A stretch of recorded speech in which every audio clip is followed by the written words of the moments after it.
Olá para todos, é um prazer estarmos de volta aqui no nosso canal, porque você convidou Jesus para entrar na sua vida.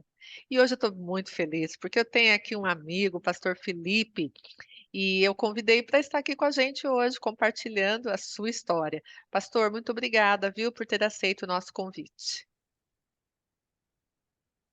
Imagina, querida, imagina, Lilian, é um prazer estar aqui com vocês, com todos vocês. Eu não sei aonde você está, que dia que você está assistindo, se é de manhã, de tarde, de noite. Então, eu dou um bom dia, boa tarde, boa noite a todos vocês. Sinta-se à vontade a entrar nessa roda de amigos, de conversa, que você possa ser tocado também pelo Espírito Santo. Amém. Obrigada, pastor. Bom, então, como o nome do nosso canal diz, né, eu tenho uma perguntinha aqui para o pastor Felipe, né? Pastor, por que você convidou Jesus para entrar na sua vida? Conta pra gente como é que você estava antes, como é que esse encontro incrível aconteceu e depois. Então, olha, sinta-se à vontade para compartilhar o que está no seu coração, tá bom? Muito bem. É interessante a sua pergunta, porque eu convidei Jesus a entrar no meu coração. Eu diria mais que ele que me convidou a Uhum. estar juntamente com ele do que eu queria ele na minha vida. Foi um encontro mais da parte dele e da minha, porque, como vou contar aqui, eu venho de uma família, como boa parte dos brasileiros, nós nascemos numa família católica, eu nasci numa família católica, meus pais, apesar de ser católicos, não eram muito firmes, não buscavam muito a religião católica. Até que, uma certa vez, quando eu tinha mais ou menos 5 anos de idade, eles se converteram ao protestantismo e começaram a ir numa igreja chamada Igreja Presbiteriana. E por um bom tempo fui educado, ensinado dentro da igreja presbiteriana, do protestantismo, e minha família indo na casa do Senhor. E hoje, olhando de agora olhando para trás, eu observo que a minha família, por servir ao Senhor, certamente foi atacada, bombardeada de formas diferentes, espirituais, para destruir a minha casa e atacou inclusive a minha vida, né? Desde pequenininho eu tive sempre dificuldades, até questões espirituais, e que Deus foi me libertando, guardando, protegendo, mas infelizmente, meus pais, quando eu tinha 9 anos de idade, meus pais se divorciaram. E isso está muito atrelado à minha transformação de vida, meu encontro com o Senhor Jesus, porque como eles se distanciaram do Senhor, e eles saíram da igreja, consequentemente eu, como uma criança, também saí da igreja e criei minhas revoltas particulares, meus traumas, meus problemas internos, principalmente nessa faixa de etária de adolescência, que tudo é muito mais intenso, tudo muito mais difícil. Então, nesse período, eu me distanciei muito do Senhor. Eu comecei a fazer coisas erradas, mexer com coisas que não deveria, fazer coisas que não deveria, sentir coisas que não deveria. Até que lá para os meus 14 anos de idade, eu estava muito, muito distante do Senhor Jesus, mas mesmo assim, olha só que coisa interessante. Eu fui na igreja com a minha mãe, que nesse período minha mãe já tinha voltado mais para Jesus, na igreja, e eu fui num culto. E eu estava lá numa igreja, vendo o pastor pregar, e eu olhando tudo aquilo, olha só, um adolescente, eu pensei assim, deve ser da hora pregar. Era isso que eu pensei, deve ser da hora pregar. E eu voltei da igreja, fui para casa, conversei com a minha mãe, virei para minha mãe e falei assim, mãe, eu estava na igreja, vi o pastor pregar, e pensei, deve ser da hora pregar. A minha mãe virou para mim, só faltava ela usar um coque, não usar brinco e saia, aquelas irmãs do reteté, da profecia. Ela olhou para mim e falou assim: Filho, você tem um chamado pastoral. Eu, na hora que olhei aquilo, eu falei assim: Não, jamais vou ser pastor. E daquele dia em diante, quando eu tinha mais ou menos uns 14 anos de idade, a minha vida foi de mal a pior, mal a pior, mal a pior, mal a pior. A tal ponto que eu tinha uma depressão tão grande que eu não queria mais viver. Graças a Deus eu nunca tentei nada contra a minha própria vida, de pensamentos de suicida, né? De se matar mesmo. Mas eu tinha desejo de morrer, não queria mais viver. eu tinha dois grandes problemas na minha vida. Eu pensava assim, primeiro, por que eu nasci? Qual é a razão da minha existência?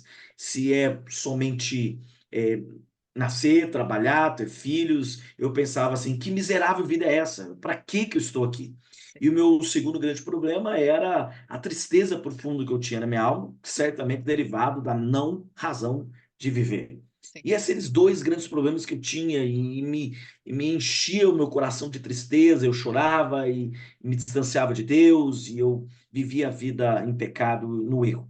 Isso com 14 anos de idade. Até que, quando eu tinha quase 15 anos, meu pai morava em Campinas, e minha mãe em Araraquara. Eu fui visitar o meu pai em Campinas, como era de comum, e fui num culto.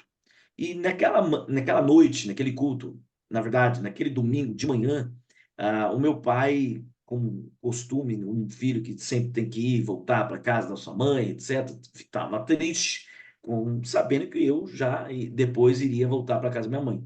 Mas Deus falou no coração dele: se alegra, porque hoje será um dia diferente.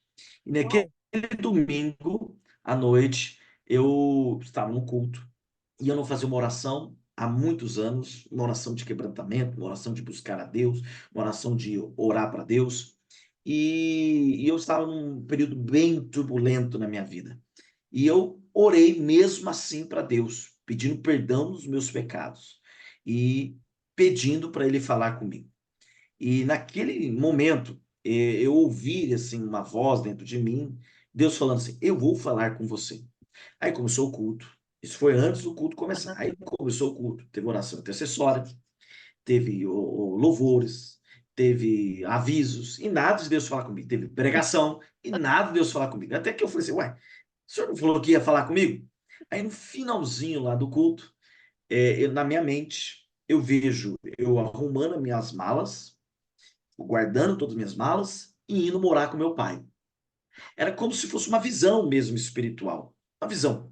Aí você fala assim, nossa, que negócio estranho, é só arrumar a mala, sair da casa da sua mãe e ir para casa do seu pai. Qual que é o problema disso? O que tem a ver isso? Aham. E naquele momento, eu disse assim na minha mente, sim, eu faço isso porque eu morava com minha mãe até hoje não se casou, e meu pai já tinha se casado, e eu pensava, não, tem que cuidar da minha mãe, tem que ficar com minha mãe, tem que ficar com minha mãe. E eu tive vários problemas de briga com meu pai, isso por causa da adolescência, rebeldia própria, pecado meu, nada com meu pai, era culpa minha, coisa de adolescência e também distante de Deus.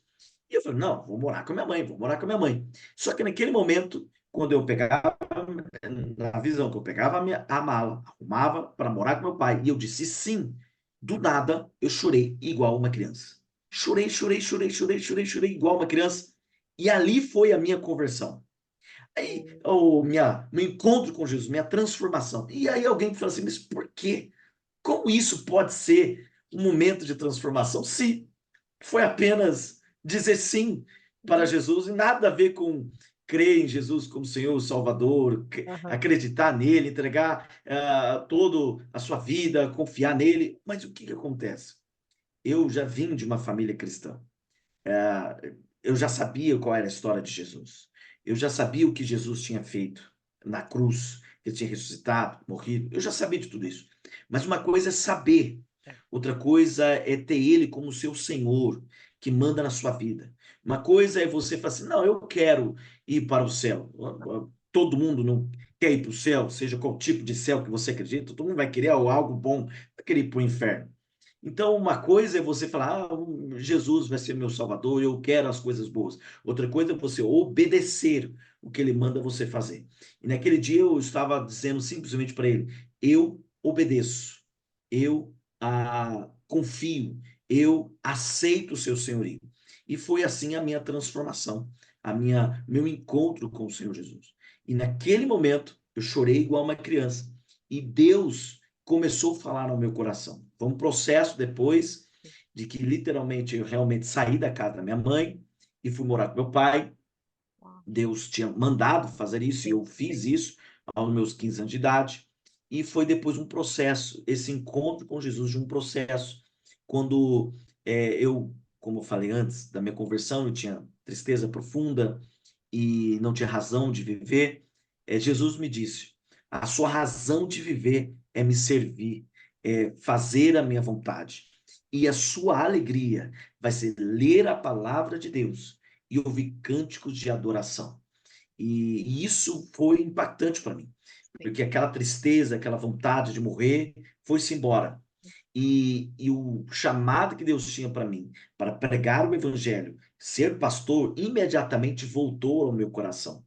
E quando então, aos 15 anos, vim para Campinas, e hoje moro em Campinas, pouco a pouco servindo ao Senhor, logo depois desse encontro com Cristo, o chamado pastoral foi se aflorando, mas também cada vez mais Deus foi tocando meu coração, o chamado para as nações, o chamado de pregar o evangelho para todos os povos, o chamado de anunciar Jesus.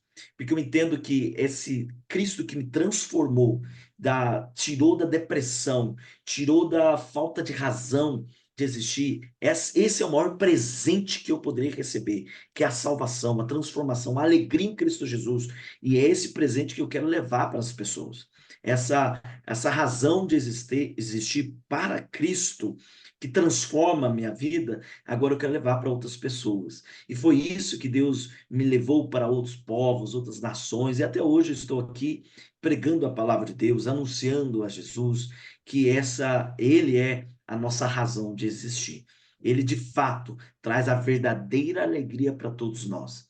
Porque nesse mundo tão caótico, nesse mundo que tem tantas oportunidades, a gente busca a felicidade em outras coisas, né, Lilian? A gente Sim, busca a sim, felicidade talvez em dinheiro, talvez em bens, talvez em sucesso, trabalho, e talvez em coisas até boas, como família, sim, é uma coisa claro. boa. Ter filhos é uma coisa boa. Nada de ruim nisso, nada de ruim trabalhar, nada de ruim no dinheiro em si, mas nada disso traz a verdadeira felicidade. Tudo isso é passageiro. Vem, traz alegria, é verdade, fazer uma viagem com a esposa, ter um momento com a sua família, traz uma Sim, alegria. Mas a verdadeira alegria que perdura para toda a eternidade não está nisso, não, está em Jesus Cristo. é verdade. Então, foi assim que eu tive encontro com Jesus. Oh, Por isso que eu benção. falo que foi mais ele me encontrou do que eu encontrei ele, porque eu estava longe dos caminhos dele, e ele ia lá, tocava em mim, falava comigo, tentava me trazer. E eu dizia não, não, mas uma hora nós não conseguimos Não, resistir. E o Espírito Santo tocou no meu coração. E graças a Deus que glória. ele tocou e me transformou. Oh, coisa boa, pastor, coisa boa. E, pastor, nossa, eu estou aqui me deliciando, né? Ouvindo, e eu sou muito visual. Era como se eu pudesse ver todas essas coisas aí que você estava compartilhando, como Deus veio, né? E te Uhum. transformou. Muita bênção. Pastor, naquela época, teve algum versículo, alguma passagem bíblica, assim, que Deus trouxe, que te impactou de alguma forma, e que você traz com você até hoje? Você quer compartilhar isso também? Sim, claro. Olha, eu eu gosto muito de textos bíblicos que se destacam. Inclusive, se um dia você for lá no meu gabinete pastoral, na igreja que eu sou pastor, eu propositalmente coloco em quadros os versículos de promessas de Deus. Eu faço quadrinhos Que legal. e eu ponho assim na frente da minha mesa para eu Aham. sentar e todas as vezes ler os versículos de Uau, promessa que Deus tocou no meu coração para eu nunca esquecer das palavras de Deus na minha vida. Então eu faço isso. E legal. das palavras mais antigo, que eu tive várias, né, ao longo do tempo de servir a Deus, está lá em Marcos, capítulo 10. Porque desse meu chamado para ser pastor e pregar para as nações, requer renúncias, requer abrir mão de algumas coisas. Sim. Mas aqui em Marcos, capítulo 10, versículo 29, diz assim: Jesus falando: Em verdade lhes digo que não há ninguém que tenha deixado casa, irmãos, irmãs, mãe, pai, filhos ou campos por minha causa, por causa do evangelho, que não receba já no presente 100 vezes mais casas, irmãos, irmãs, mães, filhos e campos, com perseguições, e no mundo por vir receberá a vida eterna. Esse texto para mim é fantástico, porque foi um período que eu estava justamente tomando decisões na minha vida para servir ao Senhor e fazer a vontade de Deus, mas requeria abrir mão de algumas coisas. E aqui Jesus deixa bem claro que o nosso bem maior é Cristo. Nosso bem maior é Jesus, o Evangelho. E se nós abrimos mão, seja que for momentaneamente, mães, pais, casas, é, prestígio humano, trabalho humano, por causa do Evangelho, sim, terá perseguições, aqui diz, bem claro. E muitas pessoas, para seguir a Cristo, para ter um encontro com Jesus, têm que tomar decisões drásticas que vai ter perseguições, que vai ter pai e mãe que não vão recusar, vai ter situações difíceis que vai ter que tomar posição, vai ter perseguição. Mas aqui deixa bem claro que 100 vezes mais vai receber, ainda aqui, nesse presente século, ou seja, aqui na terra, 100 vezes mais amor, 100 vezes mais cuidado, 100 vezes mais bem, 100 vezes mais mães, pais, filhos, etc. Mas um maior presente que diz aqui é a vida eterna. Amém. Porque nada se compara no que vivemos aqui com a eternidade. O Nada. que é 50, 70, 80, 90, 100 anos aqui na Terra comparado com a eternidade. Os problemas que nós passamos aqui, ou as alegrias também que nós passamos aqui, comparado com a eternidade, vira um grãozinho, É bem pequenininho, porque a verdade. eternidade é muito maior. Sim. Então, esse é o versículo que, um dos que carrego comigo, para eu jamais esquecer que servir a Deus, obedecer à vontade de Deus, pregar a palavra de Deus, é muito mais valioso que ter qualquer bens materiais aqui. E eu receberei muito mais no Senhor a vida eterna. Não que nós façamos isso por barganha, para receber algo, Não. mas por amor ao Senhor Jesus. Sim, é verdade, é verdade. Nossa, pastor, eu estava aqui pensando, né, nesse versículo, né, e nessa questão de se lembrar, né? Eu já fiz muito disso também, de colocar assim na minha frente, desenhar, escrever, Uhum, porque nós esquecemos uhum, o que Deus já fez na nossa vida e continua fazendo, e nós temos que nos lembrar constantemente, né, quem é o Senhor, uhum, né, e a sim, eternidade. As pessoas esquecem que uhum, nós estamos aqui num tempo passageiro, né? sim, Agora, sim, na sim, eternidade, aí vai ser para sempre, né? E a gente tem que exato. criar a nossa eternidade a partir de agora. Não é esperar morrer, Uhum, é agora. As uhum, decisões, né, que tomamos agora, né, de estarmos em Cristo, uhum. nós vamos levar isso para a eternidade, né? Pastor, muito Tem uma frase que obrigada. eu gosto que Ah, diz pode assim: falar. as nossas ações ecoam para a eternidade. Ah, As nossas ações ecoam para a eternidade. Então, o que verdade. nós fazemos aqui é o que você está falando, reflete na vida eterna. Exato, Então, nós precisamos já ter essa perspectiva da eternidade exato. agora. É verdade. Obrigada, pastor. Deus Imagina. abençoe você, sua família. Amém. Tudo que Deus tem colocado nas suas mãos e que o nome dele seja sempre glorificado em tudo isso. Muito obrigada. Amém. Amém. Imagina. Deus abençoe também você, Lilian, e a todos que nos ouviram. Beijo no seu coração. Que o Senhor Jesus tenha um encontro com você. Amém. Tchau, tchau, pastor. Tchau.